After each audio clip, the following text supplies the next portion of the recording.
반갑습니다. 말씀과 함께 하루를 시작하는 주님의 백성들을 예수님의 이름으로 축복합니다. 하나님께서 오늘 우리에게 주신 말씀은 요한복음 11장 1절부터 16절까지입니다. 한 병자가 있었는데 그는 마리아와 그의 자매 마르다의 마을 베다니에 사는 나사로였다. 마리아는 주님께 향유를 붓고 자기 머리털로 주님의 발을 씻은 여자요. 병든 나사로는 그의 오라버니이다. 그 누이들이 사람을 예수께로 보내어 말하였다. 주님 보십시오. 주님께서 사랑하시는 사람이 앓고 있습니다. 예수께서 들으시고 말씀하셨다. 이 병은 죽을 병이 아니라 오히려 하나님의 영광을 드러낼 병이다. 이것으로 말미암아 하나님의 아들이 영광을 받게 될 것이다. 예수께서는 마르다와 그의 자매와 나사로를 사랑하셨다. 그런데 예수께서는 나사로가 앓는다는 말을 들으시고도 계시던 그곳에 이틀이나 더 머무르셨다. 그리고 나서 제자들에게 다시 유대 지방으로 가자 하고 말씀하셨다.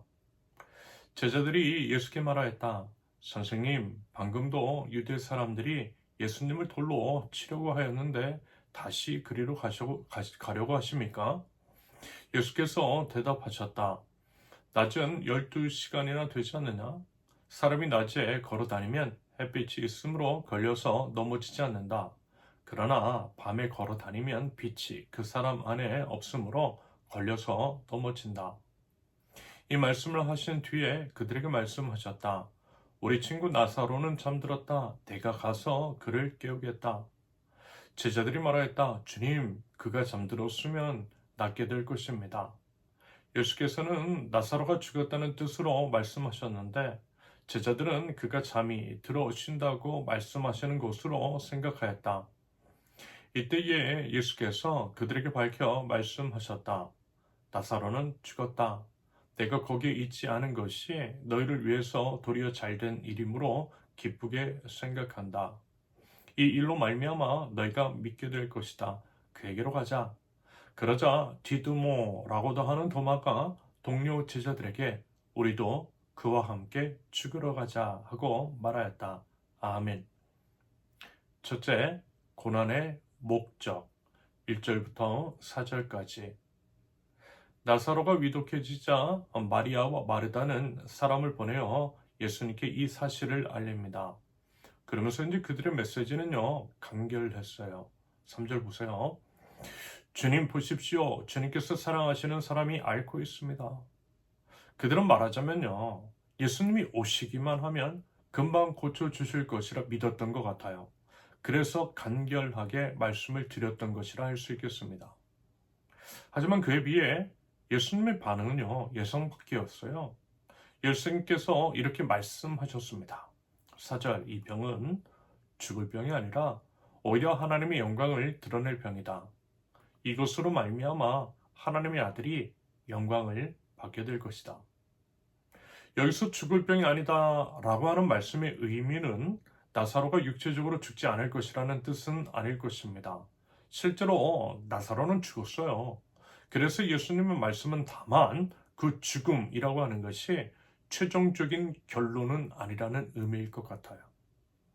인간의 눈에는 사망 선고, 육체적인 죽음이 끝이겠지만 하나님의 눈에는 그 사건이라고 하는 것이 그저 하나님의 살아계심을 보여줄 무대일 뿐이라는 거죠. 여러분, 하나님은요, 생명의, 생사의 주관자이십니다. 지금도 하나님의 손 아래에 있더라는 거예요. 맞아요, 여러분. 지금 우리가 겪고 있는 육신의 질병, 관계의 문제라든지 기타 여러 힘든 일들도 마찬가지입니다. 우리를 망하게 하려고 하는 죽을 병이 아니라는 거예요. 오히려 그러한 일들을 통해서 하나님의 영광이 나타나고 우리의 신앙이 한 단계 도약하게 하려는 축복의 통로인 줄로 믿습니다. 그러므로 왜 나에게 이런 일이? 라고 묻기보다는 이 일을 통해 하나님이 어떤 영광을 받으실까라고 하는 질문을 해보는 것이 믿는 자의 성숙한 태도인 줄로 믿습니다. 둘째, 응답의 지체 5절에서 10절까지 5절에서 예수님은 마르다와 그 동생 나사로를 사랑하셨음을 재차 강조하세요. 하지만 6절에서 반전이 일어났죠. 사랑하신다 라고 하시면서 나사로가 병들었다 함을 들으시고도요, 그곳에 이틀이나 더 머무셨다라고 합니다. 지체하셨다라는 거예요.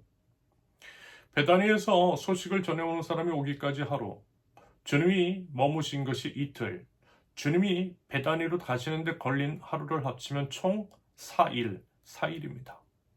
그러면서 유대인들은요, 사람이 죽은 지 4일이 지나면 영혼마저 완전히 떠나서 부패한다라고 그렇게 이제 믿었다라고 해요. 결국 예수님은 나사로가 조금 아플 때가 아니라 완전한 소망이 끊어졌을 때를 기다리신 게 아닐까라고 하는 생각이 듭니다. 그러면서 이제 제자들이 예수님께 유대로 가는 길의 위험, 다시 말해 유대인들이 돌로 치려고 한다라고 하는 것들에 대해서 경고를 하자 주님은 낮은 12시간이나 되지 않느냐라고 말씀을 하세요. 이것은 하나님이 이제 정하신 사명의 시간 동안에는요, 그 누구도 주님을 해칠 수 없다라고 하는 의미일 것입니다.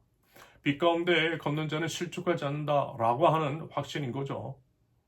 여러분, 우리는 종종 하나님께서 우리의 기도에 즉각적으로 응답하지 않으실 때 하나님이 우리를 잊으셨다라고 오해하는 것들이 있지요. 여러분, 하지만요, 우리 주님은 졸지도 않으세요. 주무시지도 않으세요. 그렇게 이제 우리를 계속해서 지속적으로 보고 계시더라는 것을 여러분, 우리 꼭 믿으실 수 있기를 바랍니다. 예수님이 이틀이나 더 머무르신 이유는 우리에게 이제 더 큰 믿음을 주시고 하나님의 전능하심을 더 극적으로 보여주시기 위함이라는 거예요. 맞아요, 여러분. 하나님의 시계와 우리의 시계, 하나님의 시간표와 우리의 시간표가 달라요. 그러므로 주님의 이제 응답이 설령 이제 더디고 지치가 된다 할지라도 그것이 결코 거절이 아니라는 것을, 결국에는 응답하실 신실하신 하나님이심을 우리 꼭 믿을 수 있기를 바랍니다. 셋째, 부활의 믿음. 11절에서 16절까지. 드디어 이제 예수님은 제자들에게 말씀하세요. 11절, 우리 친구 나사로는 잠들었다. 내가 가서 그를 깨우겠다. 제자들은 예수님께서 말씀하신 잠을 육체적인 잠으로 오해하지만 주님은요, 죽음을 잠으로 이제 규정하셨어요. 세상 사람들에게 죽음은 끝이며 절망이죠. 하지만 생명의 주인이신 예수님께 죽음은요, 단지 깨워야 할 잠에 불과하다라는 것입니다. 주님은 죽음의 권세마저 발 아래에 두신 전능하신 주님이신 줄로 믿습니다. 한편 예수님께서는 나사로가 죽을 때 그 자리에 있지 않은 것을 오히려 기쁘게 생각한다라고 말씀하세요. 이것은 제자들의 믿음을 온전케 하기 위함이었습니다.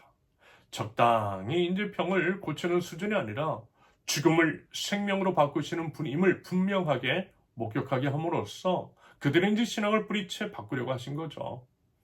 그러면서 이제 본문 16절에 도마에 이제 우리도 이제 그와 함께 죽으러 가자라고 하는 고백은요, 예수님이 살리실 것을 온전히 신뢰하지 못한 채 냉소적인 결단을 내린 것일 수도 있겠죠. 하지만요, 결과적으로 이제 주님을 따르는 길은 죽음을 각오하는 길임을 보여주는 것이라고도 그렇게 이제 생각할 수 있겠습니다.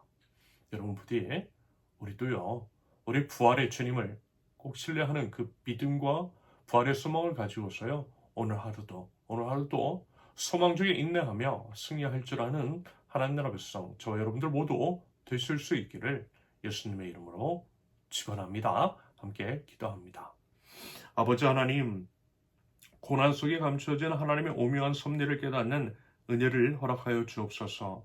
고난을 통해 하나님의 영광을 드러내며 저희 믿음을 정금같이 단련하실 하나님을 기대하며 나아가는 용기를 허락하여 주시옵소서. 기다림의 시간에 낙심하여 기도의 끈을 놓지 않는 그 믿음을 허락하시며 주님께서 일하실 가장 완벽한 때를 기다리며 빛 가운데 거하는 믿음의 용기를 허락하여 주사 오늘 하루도 그 믿음의 소망 가지고 기대감 가지고 나아갈 수 있도록 우리 주님 인도하여 주시옵소서. 예수님의 이름으로 기도합니다. 아멘. 하나님께서 오늘 주신 말씀과 각자의 기도 제목을 놓고 우리 잠시 기도합니다.